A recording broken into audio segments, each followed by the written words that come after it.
Jesus said, "Everyone who hears my words and puts them into practice is like a wise man who built his house on the rock." Matthew 7, verse 29. Yes, we can. Bob the Builder. Can we fix it? Bob the Builder. Yes, we can. Bob the Believer and Thomas the Talker were friends. One day they decided that they would each build themselves a home. "I'm going to put a tent up on the sand," said Thomas. "It'll be done in no time." It wasn't long before he had his tent up, and he was restfully sipping a Coca-Cola in the shade. Thomas called out to Bob, "Are you done yet, Bob?" "No," said Bob. "I'm still looking for a firm place to build my house on. Plus, the maker's manual I ordered off the internet hasn't arrived yet." Eventually, Bob found a rocky outcrop and he started to build his home. First he dug some deep foundations, which took a long time because the ground was very hard. Bob worked all day, and he even worked into the night. All the banging disturbed Thomas, who shouted out, "Can you keep it quiet over there? I'm trying to watch my favorite TV program, the Teletubbies." It took Bob a long time to complete his work. Every day he would stand before his work and he would ask God to help him build his home.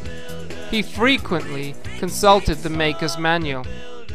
And in the evenings he would look at the work he completed and he would thank God for the work done. But Thomas just laughed at him. "All that praying to God that's invisible," he said. "It's tickling my boiler." But Bob kept on building.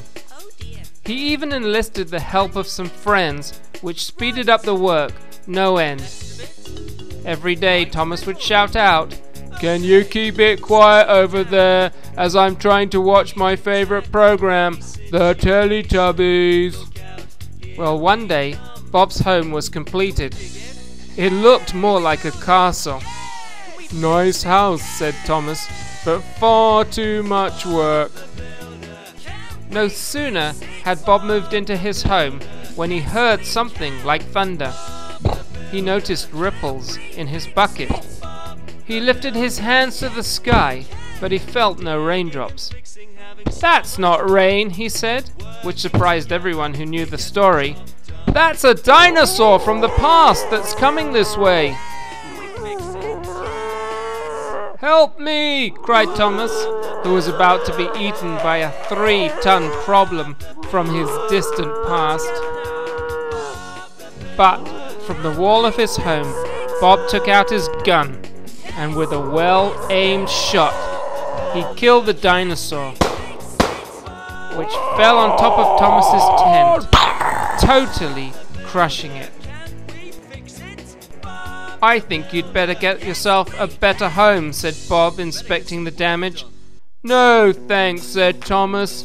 "Too much hard work. I'm going to get myself an even bigger tent from Carrefour. Plus, lightning never strikes twice in the same place." "You're silly," said Bob. "An even bigger problem might come, and you'd be scrap metal. Listen, I could help you build your home." "No thanks," said Thomas. "Anyway, I need to get my tent set up as soon as possible, because it's nearly time for my favorite program, the Teletubbies." Well, about 3 weeks later, it started to rain.